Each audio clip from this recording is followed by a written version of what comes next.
Well, hello there, and welcome to episode 22 of the podcast, Jump Into Success. Alrighty, let's go!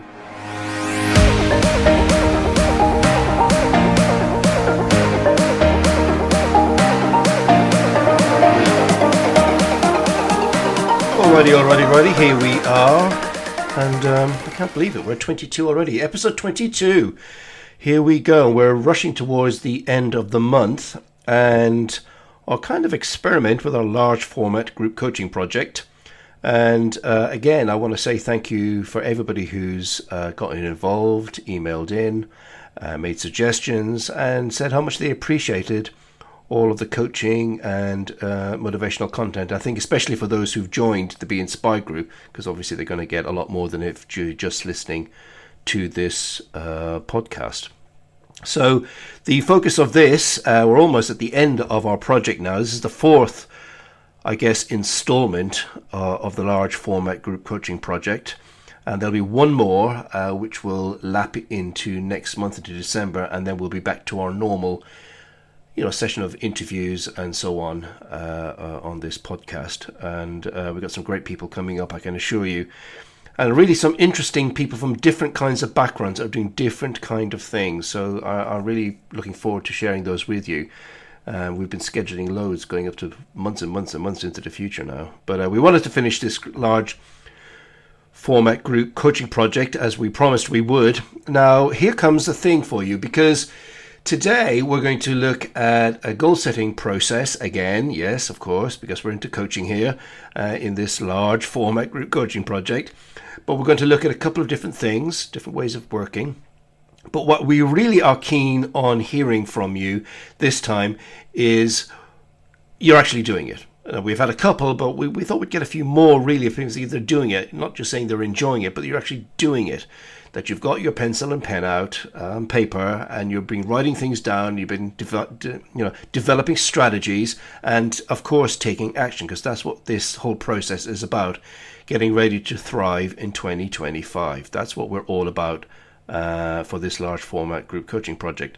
Now, I think I mentioned it last time, but I couldn't remember. So when I was just doing my notes before we start, I thought I'd mention it again.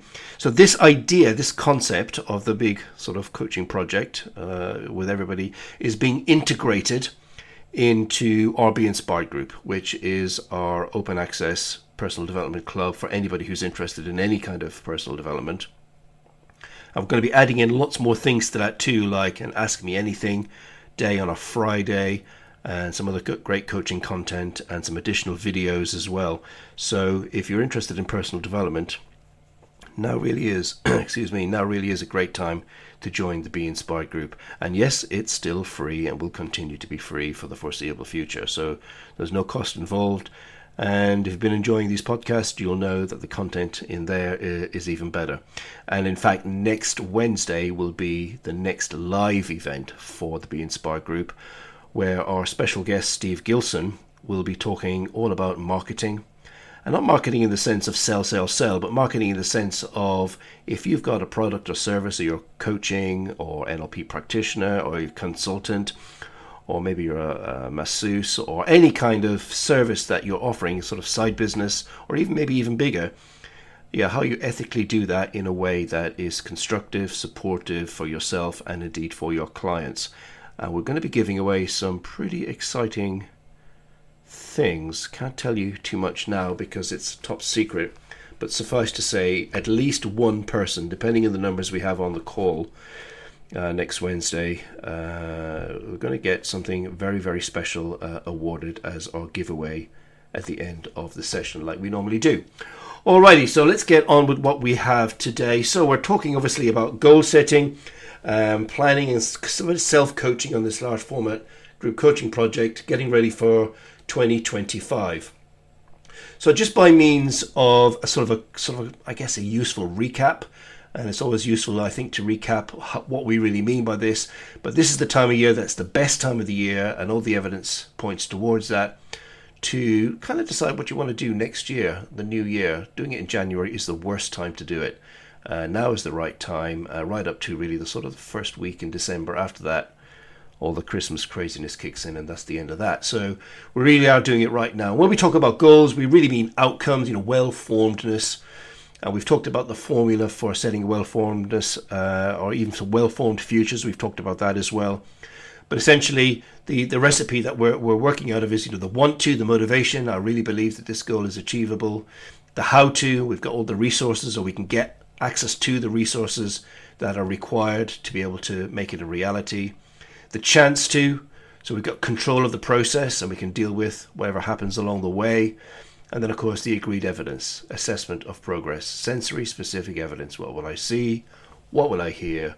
And what will I feel that says, yes, this will work for me and I'm on my way, and I know what along each step what the markers of success will be. Now, as we've said before, there are lots of different coaching models. There are lots of goal setting models, and we thought long and hard about which ones to include in this kind of process. So we've gone for SMART, and the reason for that is most people are familiar with SMART goals. It's used in virtually every organization. Most people know it. It's even a coaching model for some people. SMART goals, it's well known.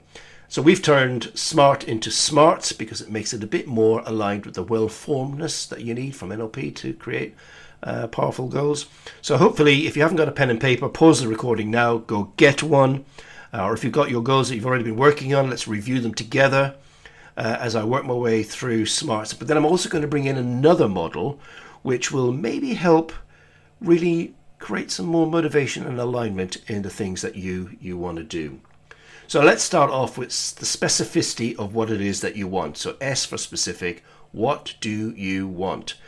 And we've said before, and I'm going to say it again, you want to be crystal clear about what that is. The one sentence version. If it's 4 paragraphs, it's not clear. So the one sentence version, and then when you've written it down, or if you've already got it written down, you're reviewing it right now, on a scale of 1 to 10, how motivated are you? And you really need to be 10, or even more than 10, because 3 or 4, that's not going to get you out of bed. So very, very, very specific, a very clear picture of what it is you actually want to have happen in 2025. And then we get into the sensory specific evidence. How are you going to measure this? How will you measure your progress? What will be the indicators of a great start? What will you see, hear, and feel that you're really making progress, and putting some milestones into your calendar? And I think we mentioned this in one of the Be Inspired group things. Have your calendar out when you're doing this and put dates in the calendar. So January, I'm going to do this. February, this is going to happen, and so on, all the ways through. So this time next year, you'll be reaping the rewards of this strategy that you've built up right now, getting ready for 2025. So how will you measure? What will you see? What will you hear? What will you feel on each of those sort of markers along the road, the timeline that you're going through? And of course, at the end, the celebration. What will you see? What will you hear? And what will you feel?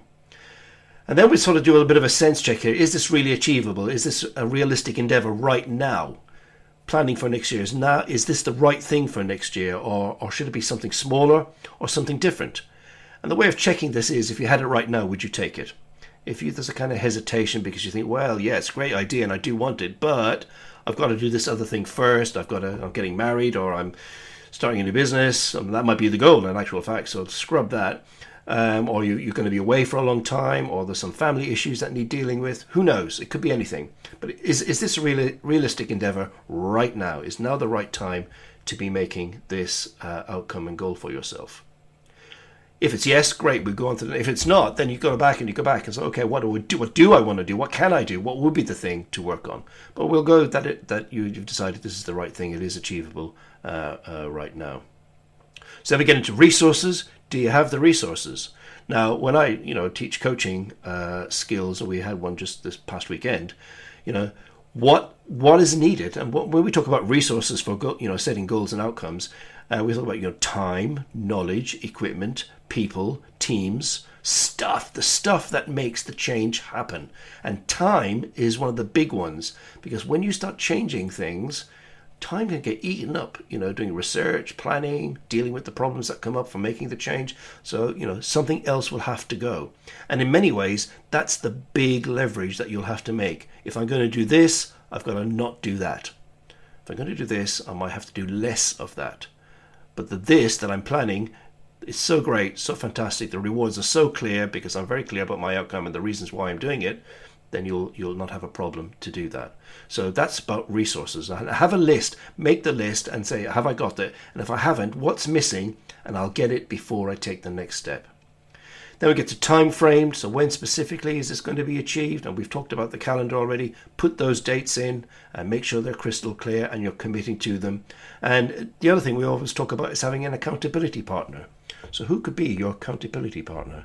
Maybe a friend, a colleague, maybe you know a coach, maybe you want to get a coach. Or if you're a part of the college and the Be Inspired group, there's like hundreds of qualified coaches on our website. Or if you want an external coach, maybe just go to CoachFinder, coachfinder.com. The coachfinder.com, I'll put the address in the notes. There are plenty of coaches on there if you wanted to engage a coach for yourself as well. And then steps, and this is super, super important. What's the first step? What's the first step? What must I do today to make it really a reality for me? Maybe it's just telling somebody, I'm going to do this. I'm committing to do this. That could be the first step. Or is there a phone call you have to make, or a commitment that you have to make, or something got to buy something, or do see somebody, whatever it is. What's the first step? And be very clear about do it as soon as possible. Today would be the best day to do it. And then what else? And then what else? And then what else? But that first step is super, super important. Now, when all of that's clear, and that should be, I'm going to say, reasonably solid, but let's take it to the next level of development.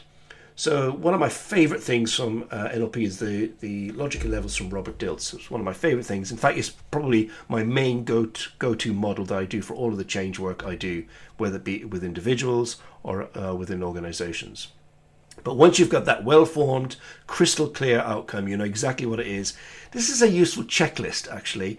The way I'm going to do it now, there's more complicated ways of using and more powerful ways of using logical levels, but on a podcast, that's not going to be possible. If you really want to know more about that, come on one of our training programs and you'll see just how powerful this structure and framework is. But what I'd like you to do now is just on a separate piece of paper, if you can, just write out your goal, the one sentence, I want, blah, blah, blah, and underneath that, the reason why, what this will do for you. This is my outcome, and for what reason. This is what it will do for me. And then just have a little think, and I'm just going to run through this reasonably quickly. I'm not going to take too long, but I just want you to think, okay, what else needs to happen to make this a reality? So logical levels is a kind of a structure, a triangle, if you will, or a hierarchy of change and processes or levels, depending on what way you want to look at this. But we go from environment, behavior, skills and capabilities, beliefs and values, identity, and maybe a bigger thing like spiritual, mission, vision, be it personal or professional, right at the top end. But here's the thing that I'm asking you to do. So with the goal clearly written out, I want you to think, okay, what changes, if any, would I need to make, or should I make, or do I want to make, or would help to make in the environment to help me get my outcome? And when we talk about environment, I don't mean just your house. It could be any number of things. We talk about the 9 environments in our coaching. The 9 environments: your financial environment, your relationship environment, where you live, all of those 9 environments that have been around a long time in the life coaching scenario. But what changes might need to happen here that will enable you to move forward towards your outcome? And it could be a simple thing as, I'm going to spend less time with a group of people that maybe they're a bit negative, and I'm going to spend more time with positive, so that would change your environment. Then we go to behaviors. What behaviors would be useful to either stop and or start and develop that would leverage your opportunities to achieve your outcome?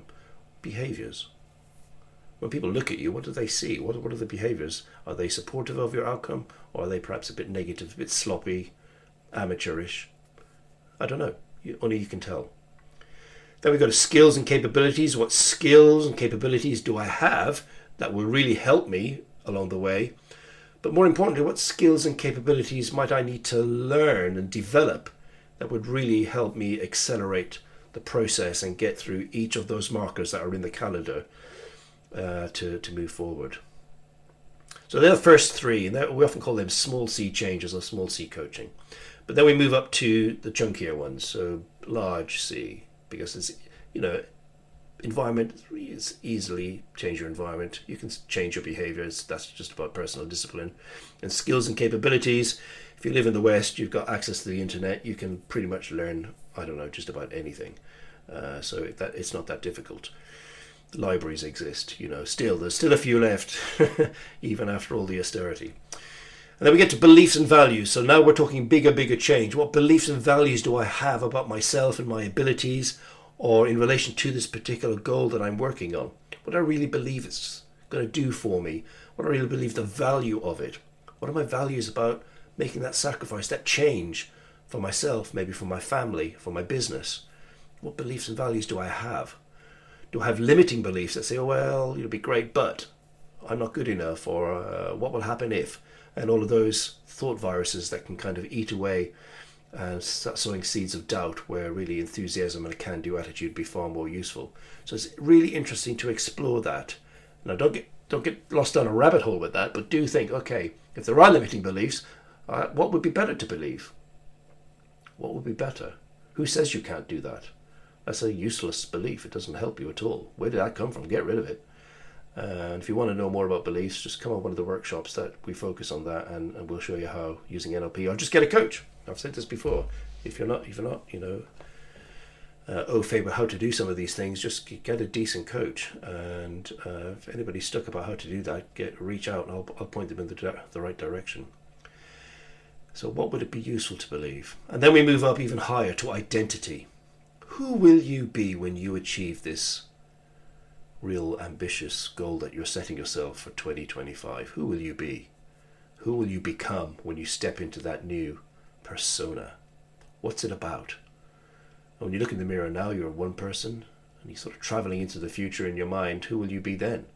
What will it say about you that you've achieved this great transformation, this achievement of setting and achieving a powerful goal for yourself during 2025? And then finally, in a way, it's the sort of higher level things. Is there a mission or a vision? Is it attached to something bigger, like building a business or a practice, or something about real life change that you want to make, be it personal or professional? Or maybe there's a spiritual goal here for you. I don't know. And for some people, that's very, very important. It could be related to, some bigger thing that's going on in their lives. So I always think that's a useful framework, and I use it all of the time, all of my coaching work and the change work that I do. It really, really is super powerful. So logical levels. And if you want to know more about that, there's a couple of articles on Think Big on the website. And if you Google it, or just go onto a website, actually, that's probably easiest, and put it into the search bar, and you'll find it there. Okay, so as I say, this is the 4th edition or chapter or installment, depending on what word you want to use, for our large format group coaching project. And do reach out and let us know what you think and how you've been applying the learning, because we really do like that. And thanks for all of the comments that we've had so far, both on the podcast website, on Spotify, but also the people who've emailed in and sent messages on social media as well. We really, really, really do appreciate that. It does inspire us, and it's convinced me that the idea did have legs and it worked, and people have benefited from it, which is, of course, the thing that we really, really want to do. Okay, so that brings us to the end for today, only to say that we will have one more installment for this large format group coaching project, which will probably be maybe the next one or the one after. I'm not sure yet, depending on when we get our next interview in. That's scheduled. And also just a reminder, Be Inspired Group, the next live event, a massive big prize that we're going to be giving away, plus Steve Gilson as our special guest about building a business. If you have a coaching practice or an NLP practice and you're interested in that, be sure to go to the website, click on Be Inspired Group, become a member, and then you'll be invited to the live event, which will be next Wednesday at 7 p.m. in the evening. Okay, that's enough from me. Have a great week, and I will catch you on the next episode. Till then, take care of yourselves. Bye for now. Bye.